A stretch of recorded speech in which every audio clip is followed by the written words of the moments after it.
The old mechanic and the teenager couldn't have been more different. Eli filled empty spaces with words. Frank filled them with thought. Across town, nearly everyone knew the name Carter Performance. The shop specialized in racing engines and custom builds. Fast cars, fast money, fast reputations. Its owner, Darren Carter, appeared constantly in local advertisements and community events. Meanwhile, Mercer Auto Repair sat quietly at the edge of town, near abandoned railroad tracks. Different worlds, different eras. By late afternoon, the rain had stopped. Clouds drifted apart. Cold sunlight spilled through the garage windows. Frank was finishing paperwork when a black SUV pulled into the lot.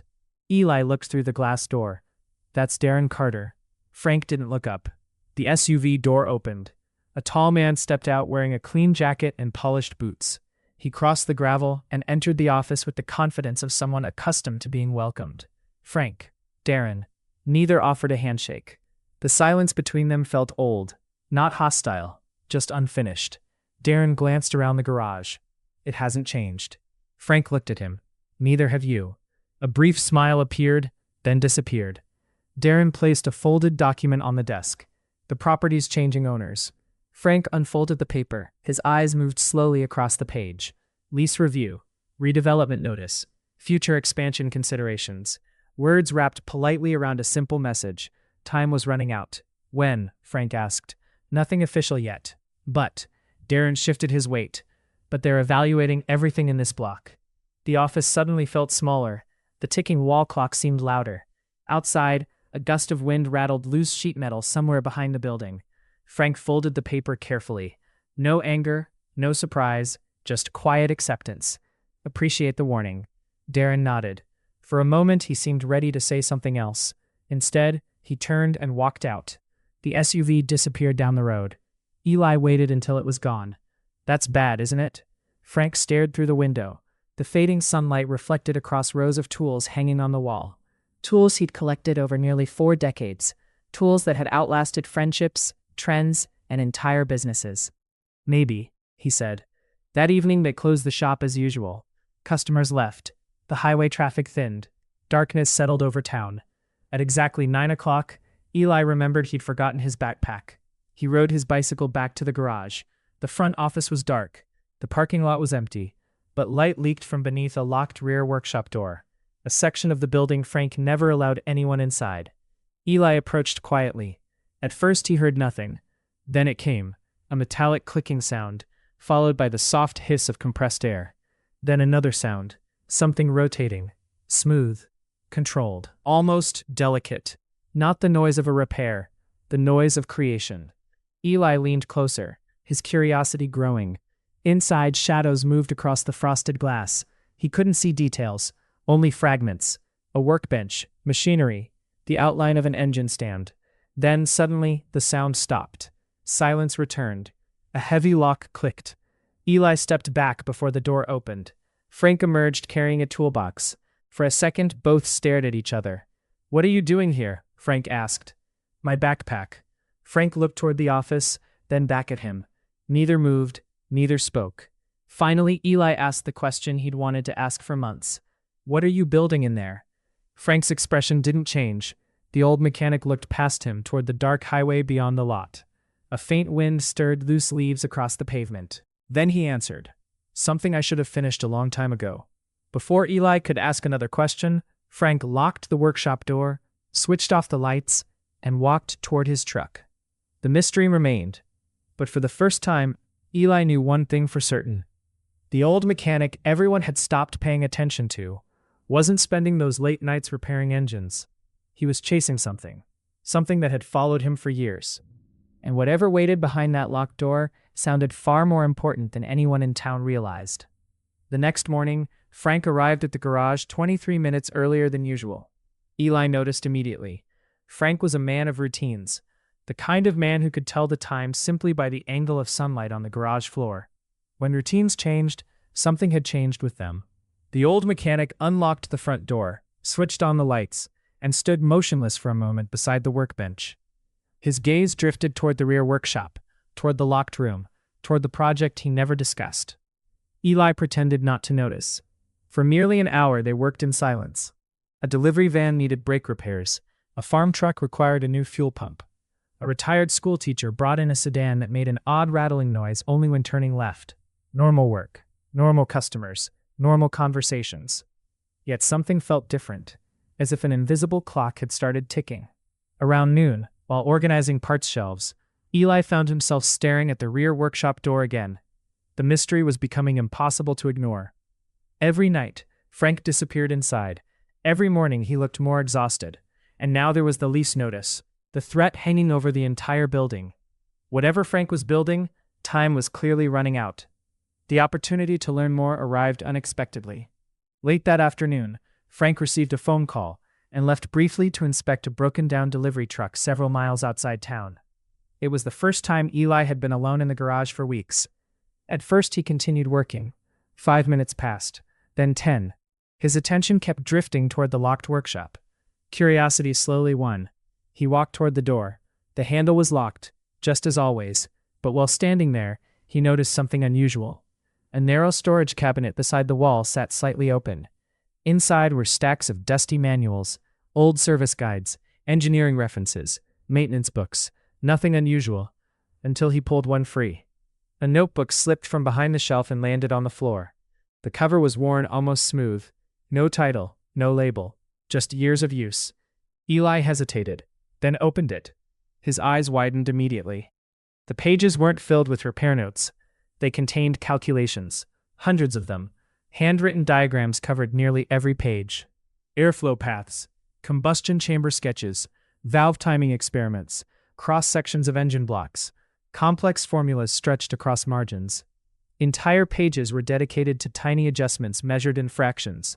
The dates shocked him most. 21 years ago, 19 years ago, 17 years ago. The work stretched back decades, page after page, notebook after notebook. Not a hobby, not a side project, an obsession, a lifetime.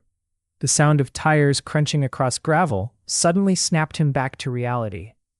Frank was returning. Eli shoved the notebook back behind the manuals moments before the office door opened.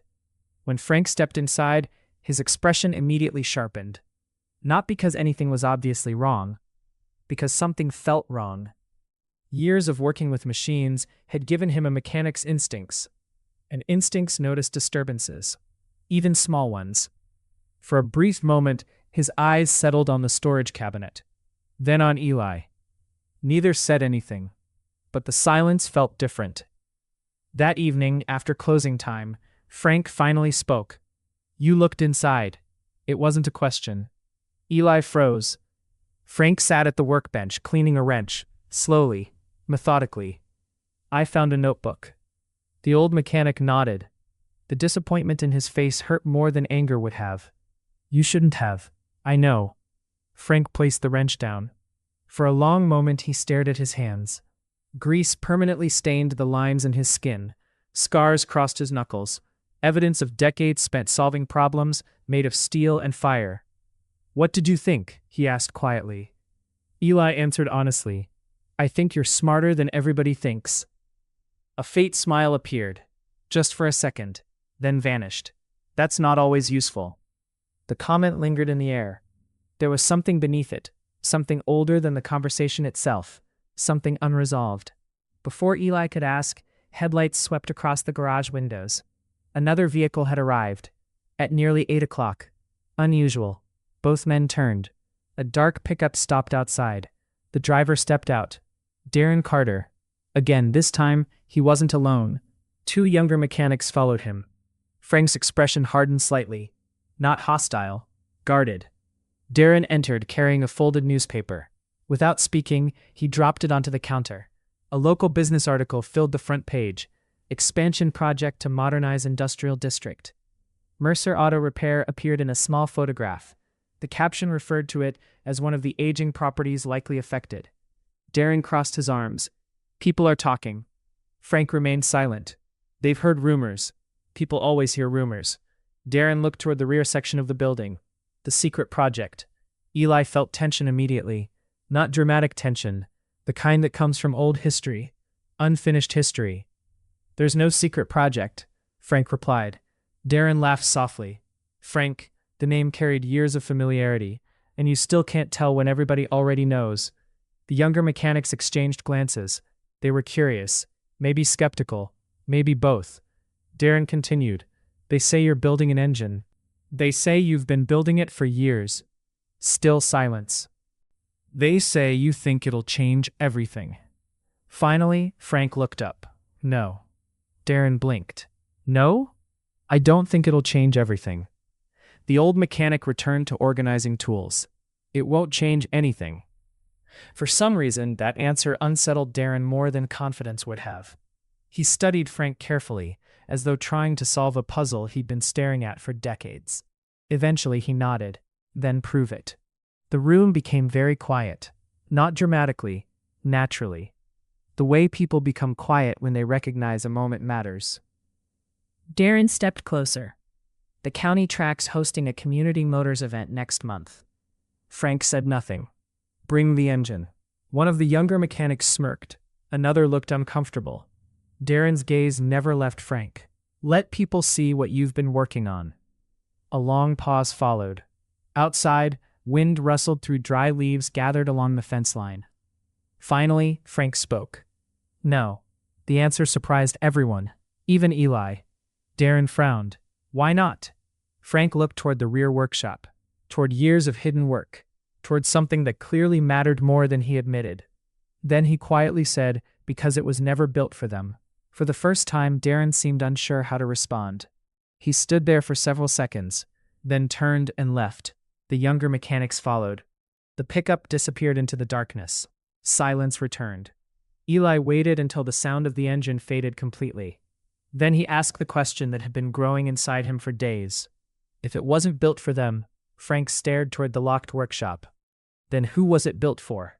The old mechanic didn't answer immediately. His eyes settled on a faded photograph hanging near the back wall. A racing photograph.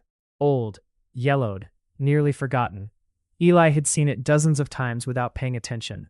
Tonight, for the first time, he noticed something unusual. Part of another person's face appeared beside Frank. The image had been damaged years ago. Only half the man remained visible. Frank looked at that photograph for a very long time. When he finally spoke, his voice sounded quieter than usual. Someone I should have defended. Eli felt a chill despite the warm garage. There it was, not engineering, not machinery, not competition. The real reason, the thing hiding beneath 20 years of work. The thing heavier than steel, the thing louder than engines. Regret. And for the first time, Eli realized the machine in the workshop might not be the story at all. It might simply be the way Frank had been trying to live with the story. The man in the photograph. For 2 days after that conversation, Frank barely spoke. Not because he was angry, not because he regretted saying too much. It was something else. The kind of silence that comes when a person has spent years keeping a door closed and suddenly realizes the lock has finally broken. Outside, autumn settled deeper over the town. Cold mornings coated windshields with frost. The trees along the old railroad tracks have turned copper and gold. Each gust of wind scattered leaves across the gravel lot outside Mercer Auto Repair. Inside the garage, life continued. Oil changes, brake jobs, dead batteries, stubborn engines. The ordinary rhythm of working people trying to keep moving. Yet beneath the routine, something had shifted. Eli noticed Frank spending more time staring at the old photograph hanging near the back wall. The faded racing picture, the damaged one, the one with the missing face. On Thursday evening, after the final customer left, Frank removed the photograph from the wall. He set it carefully on the workbench. For several minutes, he simply looked at it. Then he handed it to Eli. His name was Tommy Reeves. Eli studied the picture. The image showed 2 young men standing beside a race car. One was clearly Frank, younger, confident, smiling. The other man was partially hidden by damage. Only a shoulder and part of a cheek remained visible. We grew up together, Frank said. We built engines together. The old mechanic sat heavily on a stool. For once, he wasn't looking at tools or machinery. He was looking backward. Tommy understood engines better than anyone I've ever met. Eli listened quietly. He could hear a problem before instruments could measure it. He could feel vibrations through the steering wheel and tell you exactly where they started. Frank smiled faintly. He made me look smarter than I was. The smile faded. We eventually joined a regional racing team. Outside, wind rattled the garage door. Inside, the only sound was the humming fluorescent lights. It was supposed to be our opportunity. Frank's eyes drifted toward the rear workshop. Then everything went wrong. For years, Eli had imagined some dramatic disaster, a fiery crash, a spectacular failure, something obvious. The truth sounded far more human and far more painful. The team had purchased experimental engine components from a manufacturer promising major performance improvements. Tommy raised concerns, several concerns. The parts didn't behave consistently during testing. Temperatures fluctuated unexpectedly. Measurements didn't match specifications. But sponsors wanted results. Management wanted speed. Race day arrived anyway. The engine failed. Violently. Frank survived the accident. Barely. His racing career ended instantly. The team needed someone to blame. The manufacturer denied responsibility. Lawyers became involved. Sponsors panicked. Pressure mounted. And Tommy accepted the blame. He thought the truth would eventually come out, Frank said quietly. He believed facts mattered. Eli already knew they often didn't. Did they? Frank shook his head. No. The word hung heavily in the air. The manufacturer continued operating. The team moved on.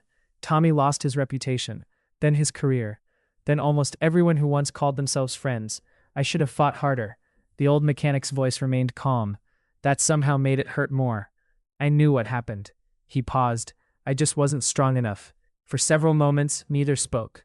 Finally, Eli asked the question, what happened to him? Frank looked away. He passed away 12 years ago. The answer landed softly. No dramatic music, no grand revelation, just another loss carried quietly through time. The garage felt colder afterward. Frank carefully returned the photograph to the workbench. Then he stood. Without another word, he walked toward the locked rear workshop. This time, he didn't stop at the door. He unlocked it and left it open. For the first time, Eli stepped inside. The room was smaller than he'd imagined, but far more extraordinary. Blueprints covered entire walls. Shelves held handmade components. Engine parts rested on workbenches beside notebooks filled with decades of observations. At the center stood the machine, the engine. Years of effort condensed into steel and aluminum.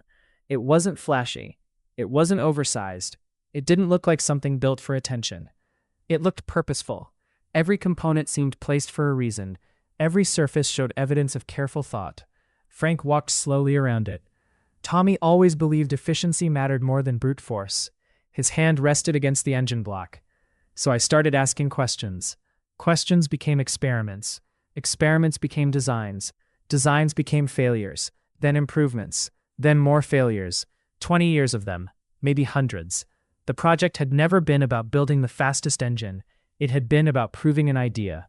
An idea Tommy had seen long before anyone else. Eli suddenly understood. The engine wasn't an invention. It was an apology. The following week, work on the prototype intensified. Every spare hour disappeared into the workshop. Measurements were checked repeatedly. Components were adjusted. Systems tested. Then tested again. The Community Motors event drew closer. Frank still hadn't officially agreed to attend, but his actions suggested otherwise. Word spread. People became curious. Not because they expected greatness, because mysteries naturally attract attention. One evening, as Frank and Eli worked late, a truck pulled into the lot. Then another. Then another. Customers. Former customers. People Frank had helped over the years. A farmer whose tractor he'd repaired during harvest season. A delivery driver he'd once assisted during a snowstorm. A retired mechanic. A bus driver. None arrived with speeches. None arrived with fanfare. They simply walked inside. What needs doing, one asked. Frank looked genuinely surprised. For a moment he seemed unable to answer. Then work began. Tools changed hands. Parts were organized. Coffee appeared. Ladders were moved. The workshop filled with activity, not because of the engine, because of the man. Over decades, Frank had quietly helped people. Now, without being asked, people were helping him. By midnight, the garage felt different, warmer, alive, not with machinery, with community. As everyone worked, Eli glanced toward Frank. The old mechanic wasn't smiling much. That wasn't his nature. But something in his posture had changed. The weight he carried seemed lighter. Not gone, just shared. Frank picked up the old photograph. The damaged one. The picture of two young men standing beside a race car. He studied it for several seconds. then placed it carefully on a shelf overlooking the engine. A small gesture, almost invisible, yet somehow it felt important. Outside, cold wind swept through the empty streets. Inside, beneath fluorescent lights and decades of history, the final pieces slowly came together. The machine was nearly ready, but more importantly, so was Frank. For the first time in years, he wasn't hiding behind locked doors. He wasn't working alone, and he wasn't running from the past. Ahead waited the public test. Ahead waited judgment. Ahead waited uncertainty. But for the first time in a very long while, Frank Mercer wasn't facing any of it by himself. And somewhere inside the steady rhythm of tools, engines, and quiet conversation, a feeling began to emerge that neither steel nor machinery could create. Chapter 4. The Test Nobody Expected. The morning of the Community Motors event arrived wrapped in fog. Not the thick kind that shut down roads, just enough to soften the edges of everything. The fields beyond the county fairgrounds looked like faded photographs. Trucks rolled through the mist, vendors unfolded tents, mechanics unloaded trailers. The air carried familiar smells: coffee, cold grass, fuel, hot metal. By 7:30, engines were already growling across the property. Frank Mercer stood beside his pickup truck with his hands buried inside his jacket pockets. He looked uncomfortable. Not nervous exactly. More like a man attending a party he never wanted to join. Eli climbed out of the passenger side and glanced around. Hundreds of people were arriving. Families, car enthusiasts, local racers, business owners, journalists from nearby towns. Everyone seemed excited. Everyone except Frank. "You could at least pretend you're happy to be here," Eli said. Frank looked at the crowd. "I was happier before they showed up." Eli laughed. Frank didn't, though the corner of his mouth twitched slightly. That was close enough. The engine sat secured inside a transport cradle in the truck bed, covered by a plain gray tarp. Nothing about it attracted attention, at least not yet. Across the grounds, bright racing trailers displayed polished vehicles worth more than most houses in town. Sponsor banners snapped in the breeze. People gathered around flashy equipment. Meanwhile, Frank's setup looked almost forgotten. A folding table, a toolbox, a truck older than many of the competitors. Exactly how he preferred it. The problem was that rumors had arrived before he did. As the morning progressed, curious people kept wandering over. Some recognized Frank. Others recognized the story. Most simply wanted answers. "That's the engine? Been building it 20 years? Is it true you designed the whole thing yourself?" Frank responded the same way every time. A shrug, a short answer, or no answer at all. Around 10 o'clock, Darren Carter appeared. Unlike Frank, Darren looked completely at home. His company trailer occupied one of the most visible locations on the property. Employees moved around wearing matching uniforms. Several performance vehicles sat on display nearby. The contrast between the two men couldn't have been greater. Yet when Darren approached, there was no arrogance in his expression, only curiosity. "Morning," Frank nodded. "Morning." Darren glanced toward the covered engine. "You actually brought it. You sound surprised." "I am." For a moment, neither man spoke. The years between them lingered quietly. Then Darren sighed. "You know, half the crowd expects this thing to explode." Eli nearly choked on his coffee. Frank remained calm. "Only half?" For the first time, Darren laughed. A genuine laugh. The tension eased slightly. Then, an announcement echoed across the fairgrounds. The demonstration schedule was beginning. People started moving toward the test area. Suddenly, everything felt real. The county track wasn't a professional racing facility. It was simple, functional, a long test strip with timing equipment and observation areas. No massive grandstands, no television cameras, just enough infrastructure to evaluate performance, and enough spectators to make failure memorable. Frank stood beside the engine cradle, motionless, watching, thinking. Eli noticed his hands. They weren't steady, not because of age, because of memory. The old wounds were awake, the old fears, the old regrets. For years, Frank had worked in private failures, private victories, private experiments. Today was different. Today, other people would see.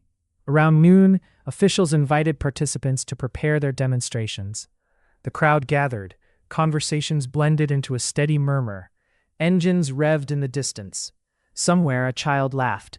Nearby, an announcer introduced the next presentation. Then Frank's name appeared on the schedule board. Just like that. The moment had arrived. Eli helped remove the tarp. The engine emerged beneath the gray morning light. At first, nothing happened. No applause, no dramatic reaction. People simply looked. Then they looked closer. Engine builders stepped forward. Mechanics narrowed their eyes. Questions immediately began spreading through the crowd. Not because the engine looked powerful, because it looked unusual. Certain design choices didn't match conventional thinking. Airflow paths appeared different. Cooling systems seemed redesigned. Component placement challenged assumptions. The longer experienced mechanics studied it, the quieter they became. Not stunned. Interested. Very interested. Frank noticed, and somehow that made him more uncomfortable than skepticism. An engineer from a neighboring county slowly walked around the display. Finally, he asked, "Who designed this?" Frank blinked. "I did." The man looked back at the engine, then back at Frank. "You built all of it?" "Most of it." Another pause. Then the engineer nodded slowly. "That's a lot of work." Simple words, yet they landed harder than praise, because they acknowledged something deeper. The years, the sacrifice, the effort. Soon the engine was mounted for testing. Technicians completed final inspections, measurements were recorded, safety checks performed, the crowd settled into anticipation.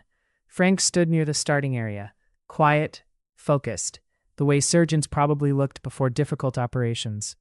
Eli walked over. "You okay?" Frank stared toward the track. For several seconds he didn't answer. Then he said something Eli would remember for the rest of his life. "I spent 20 years worrying whether this would work." His eyes remained fixed ahead. "Now I'm worried about what happens if it does." The statement lingered, because beneath it sat a truth neither had discussed. Success changes things, sometimes more than failure. Before Eli could respond, an official waved them forward. The test was ready. The engine would run, for the first time, in front of everyone. And as the crowd leaned forward to watch, Frank Mercer took a slow breath and stepped toward the machine that had consumed 2 decades of his life. What happened next would determine far more than performance numbers. It would determine whether 20 years of guilt, perseverance, and unfinished promises had been leading somewhere after all.